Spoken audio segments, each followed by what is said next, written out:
Hey guys, Andrew Davidson here, and welcome back to another As Per My Ability video. If you like what we do here on the channel, if you like our videos, if you like our content, if you like board games in general, please do all the fun YouTube stuff like, comment, subscribe, hit the bell so you get notifications when we post new videos. We appreciate everything that you guys do to help our channel grow. We appreciate you guys checking out our videos. Today's video is about Icarus. Who is Icarus for? Nobody. What entertainment value does Icarus provide? None. What kind of group should play Icarus? None. What is Icarus good for? Absolutely nothing.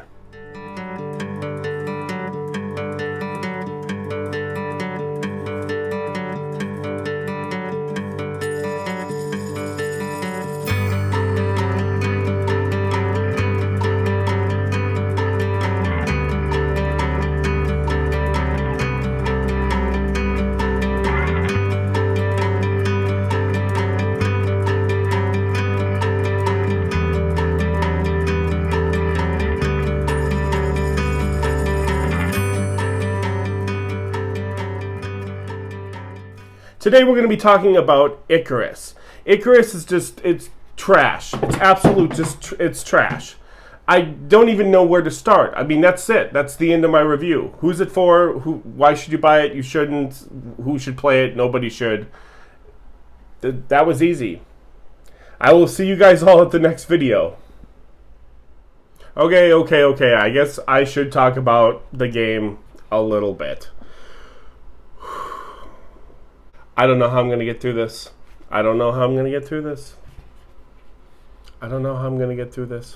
Icarus is designed by the same designer and design company, Renegade Game Studios, as Alice is Missing. Now, Alice is Missing is a role-playing game that I've talked about on my channel before. I actually, for all intents and purposes, don't mind Alice is Missing. I think it can be a really great experience. And while I do have problems with the game, I think it needs more content. I think it needs a little bit more. Those are all just little hiccups in a game that I actually do kind of sort of recommend. Alice is Missing, if you get the right group and the right kind of feel for it, can be a very, very satisfying and interesting experience. Icarus is not. Every civilization from the dawn of time has gone through its own cycle. Civilization comes together, rises up, conquers, and then it falls. From the Roman civilization to even the German Nazi Empire civilization, even Napoleon, all these civilizations have gone through this wax and wane process that the world or the universe just takes out on them. In Icarus, you are going to be playing members creating a civilization. You're going to be creating your own civilization. So let's get something out of the way. This is a GM-less game. There is no game master. Players will be sitting around the table and they will be basically coming up with their civilization. You can place your civilization anywhere in time. So you can go into the future. You could do Wild West. You could do something like Isaac Asimov, like really far distant future, intergalactic, planetary civilization.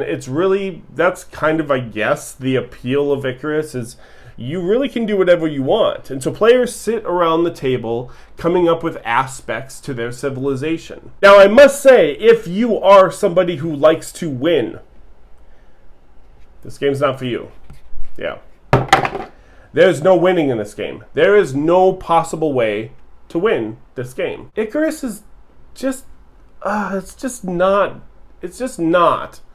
Okay? There's no puedo más. You sit around coming up with your civilization. You give it a name, you give some aspects to it, such as like if you're playing in the future, you'll set some technological advances. What makes our civilization distinct? What makes it unique? That part's all great. You also come up with a character for your game, which doesn't even matter because you never refer to anyone by their names. And your character, no matter who you create, a male, a female, somebody that's neither, old, young, none of it matters. Once the gameplay actually begins, you will be flipping over event cards and coming up with new aspects to your civilization.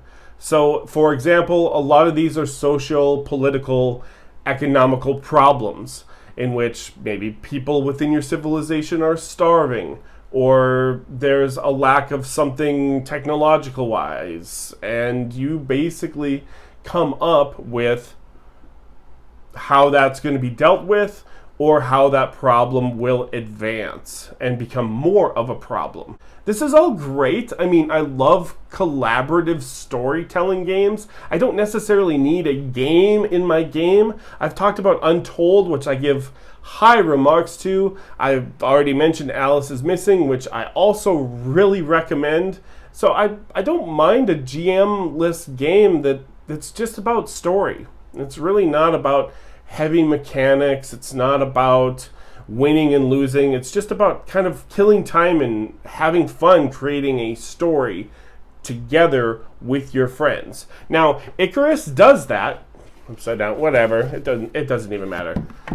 Icarus does that, but it has no thematic look to it, has no thematic value. It throws some curveballs at you, and you decide how your civilization is going to be adding that aspect into their civilization. Okay. You're also going to be creating a monument, which is basically an ascending dice tower. You're going to be placing dice. So essentially it turns into a collaborative, role-playing, storytelling, Jenga-style dexterity game. I can't. And you're going to be adding dice on top of every round. You're going to be adding a dice, and you're going to be creating this monument. What does the monument represent? Well, nothing, really. It's just a way to keep track of rounds, just a way to keep track of the game going. Once you get so many dice placed, once it falls, then your civilization is collapsed. Or if you run out of event cards, then you just kind of keep adding. It basically speeds up the game until the dice tower, or whatever you want to call it, does collapse. The game does come with, I'll show off, it does come with a rule book, and it does give you some starting civilization ideas in case you're new to this or whatever. I really like starting from scratch, so we just kind of brought up a Word document on my computer, and we just did ours from scratch. So there's the rule book. It comes with a box of cards,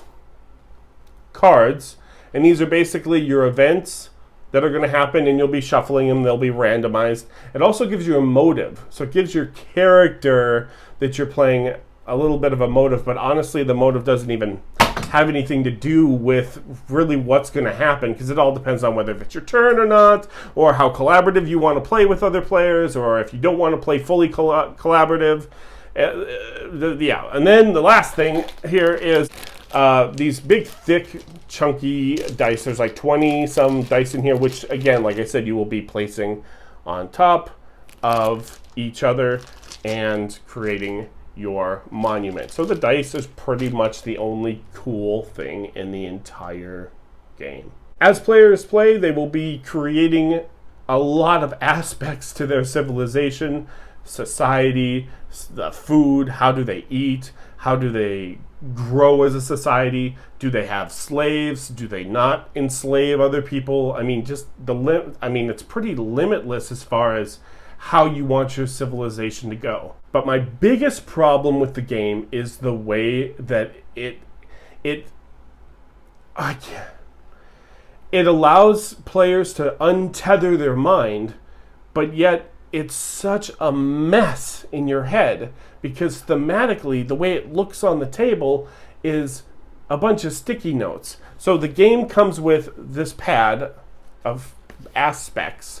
And so when you create an aspect, you're going to write it down in my chicken scratch writing that looks terrible, and you're going to be placing it on the table. Well, considering a normal game is 22 rounds, and each person is going to be drawing a card, so if you're playing with 5 people, you're going to be drawing 5 aspects just to get through one round, 1 of 22. You basically end up, now, okay, so the game says that you're supposed to create a mind map with these sheets of paper, but honestly, as someone who is a very, very thematic gamer, it looks like It looks like you have a dice tower built in the middle of your table that can fall over arbitrarily at any moment. The cat jumps up on the table, or somebody sets their drink down and it falls over. Oh, guess what? Game's over. Oh my gosh. And then it's going to be surrounded with sticky notes. You're going to have a table full of sticky notes. There's so many aspects on your table. There's so many narrative threads, is what we'll call it, for aspects. You have these narrative threads or aspects on your table. You don't even remember like what's going on. A lot of times you can create an aspect that goes against something else. It's like, wait, hold on. How are these two aspects? How can they even exist? Oh, shoot, sorry, I forgot about that one over there. Because again, your table will fill up with sticky notes everywhere. That's what this game is. It's sticky notes, the game. And there's no redeeming value. You just kind of answer a question, you read a card and go, okay, how do we want to answer this? How would our civilization adapt? Or how would we change for the better or for the worse? Just kind of depending on where you're at in the game. There is just no redeeming value to this game. I'm out of breath. That's all really great, but it just doesn't pay off. And when the end of the game is your civilization collapses, take the next 5 minutes to reflect on, oh yeah. They give you some prompting questions here at the end, basically to say, okay, let's sit and process our feelings as far as how our civilization collapsed. And that is it. The game is over. I can't even, like, this stuff just fits back in the box. It's a small box. It fits in the garbage actually perfectly. I really just cannot recommend Icarus for hardly anyone. I just can't. I just, honestly, this stuff, just, you buy this and you get this box and it's like $30 for, this is just, all this is just junk. It's just absolute junk. And your box and your little sheet of paper, hey, I paid for some notepads or sticky pads. All of that stuff, none of it really pays off. I've played Icarus twice. I have nerfed the game incredibly both times. You're supposed to play with 22 event cards. The first time I played with 12. The second time I lessened it to 10.